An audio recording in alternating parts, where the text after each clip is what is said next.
Barbados all-rounder Carlos Brathwaite will be at the helm of a 14-man West Indies A team that will be touring Sri Lanka from next month. The squad will play 3 unofficial tests and 3 one-day matches. Brathwaite will have the responsibility of skippering several players with test experience, among them Craig Brathwaite and Shane Shillingford. So the full team reads: Carlos Brathwaite captain, Sunil Ambrose, Devendra Bishu, Jermaine Blackwood, Craig Brathwaite, Sheldon Cottrell, Miguel Cummins, Kirk Edwards, Andre Fletcher, Asad Fudidin, Shannon Gabriel, Nikita Miller, Shane Shillingford, and Chadwick Walton. The unofficial tests will be played first, starting on October 11th. Over the next 8 weeks, cricket fans can take to the Rice's playing field for the 3rd edition of the Granny Adams International Airport's 2020 competition. This year's night cricket tournament is scheduled to bowl off on Saturday, with 15 teams vying for the top prize of $2,000. The rain was a challenge for us over the last 2 years, but we still come out and play.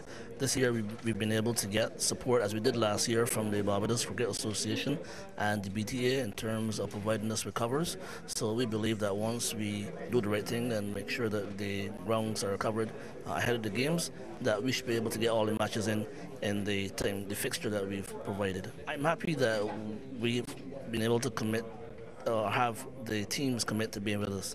I think to have 15 teams in the competition that is pretty young is a good thing, and the board and the directors are very happy with the way the competition has been going.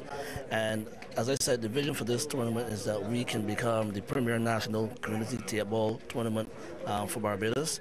A lot of interest is being generated in the tournament. Our sponsors are coming on board, and so we believe that in another 2 or 3 years we should see this as being the tournament of tournaments that people want to be a part of. The teams are split in 3 zones, with matches played on Tuesdays, Thursdays and Saturdays. The competition begins tomorrow and runs until November 29th. Defending champions Christchurch Foundation will have to fight off 9 other schools if they are to retain their title in the Trophy World Dominoes School League. Gregory Blendman, coordinator of the league, which is in its 14th year, told CBC Sports that a few rules have changed. The rule with up and down, which is the permanent rule in the Domino Association tournaments, we're taking that out. So a player can come up with the wrong domino and then he can go back down and still play the correct domino. And then he is allowed to knock with a domino, and after he knock one, he'll be warned. If he continues to knock with the domino to say pass, then we will mark him. Those are the only 2 basic rules that would have been changed. The tournament is a healthy tournament, and this year it's starting rather early. We've always been rushing at the end. We've done a whole lot better with it, and we have 10 schools, which is an increase over last year, 8. Foundation won the tournament last year, and they would have won that was their 5th time winning the tournament. GIS is back with us this year.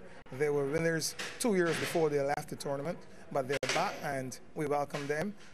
The other school coming in this year would be Parkinson, who didn't play last year, but they're unable to play this season. We have the institutes of the Samuel Jackman Prescott Polytechnic, as well as Barbados Community College. They're all on board once again. Blendman was speaking at the launch of the 2014 tournament at St. Leonard's Boys, one of the 10 competing teams in the league, which runs until October 26. That's Sports Tonight.